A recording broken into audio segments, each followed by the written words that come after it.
Whether mistaken for a demon or god, many tales have been told of the Darkin blade, but few know his real name, or the story of his fall. In ancient times, long before desert sands swallowed the empire, a mighty champion of Shurima was brought before the sun disk to become the avatar for a now-forgotten celestial ideal. Remade as one of the Ascended, his wings were the golden light of dawn, and his armor sparkled like a constellation of hope from beyond the great veil. Aatrox was his name. He was at the vanguard of every noble conflict. So true and just was his conduct that other god warriors would always gather at his side, and 10,000 mortals of Shurima marched behind him. When Sitaka, the Ascended Warrior Queen, called for his help against the rebellion of Acacia, Aatrox answered without hesitation. But no one predicted the extent of the horrors that the rebels would unleash.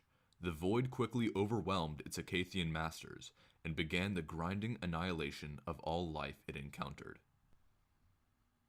After many years of desperate battle, Aatrox and his brethren finally halted the void's perverse advance and seared the largest rifts shut. But the surviving Ascended, the self-described Sunborn, had been forever changed by what they had encountered. Though Shurima had triumphed, they all had lost something in their victory, even the noble Aatrox. And in time, Shurima fell, as all empires must. Without any monarch to defend, or the existential threat of the void to test them, Aatrox and the Sunborn began to clash with one another, and eventually this became a war for the ruins of their world. Mortals fleeing the conflict came to know them instead by a new and scornful name, the Darkin. Fearing that these fallen Ascended were as dangerous to Runeterra's survival as the Void incursions had been, the Targonians intervened. It is said that the aspect of Twilight gave mortals the knowledge to trap the Darkin, and the newly reborn aspect of war united many in fighting back against them. Never fearing any foe, Aatrox and his armies were ready, and he realized only too late that they had been deceived.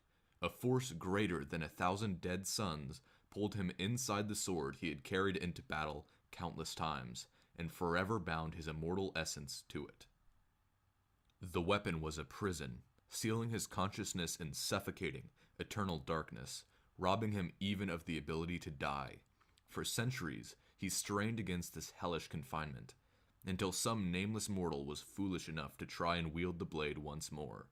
Aatrox seized upon this opportunity, forcing his will and an imitation of his original form onto his bearer, though the process quickly drained all life from the new body. In the years that followed, Aatrox groomed many more hosts, men and women of exceptional vitality or fortitude. Though his grasp of such magics had been limited in life, he learned to take control of a mortal in the span of a single breath, and in battle, he discovered he could feast on his victims to build himself ever larger and stronger. Aatrox traveled the lands, searching desperately, endlessly, for a way to return to his previous Ascended form, but the riddle of the blade proved unsolvable, and in time he realized he would never be free of it.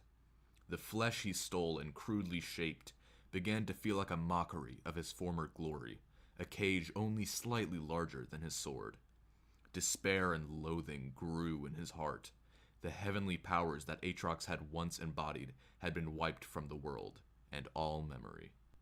Raging against this injustice, he arrived at a solution that could only be born of a prisoner's desperation. If he could not destroy the blade or free himself, then he would embrace oblivion instead. Now, Aatrox marches towards this merciless goal, bringing war and death wherever he goes. He clings to a blind hope. If he can drive all of creation into a final, apocalyptic battle where everything else is destroyed, then maybe he and the blade will also cease to exist. Thank you for joining me as I read Aatrox's biography. Next, we will read about Ari, the nine-tailed fox. Thank you.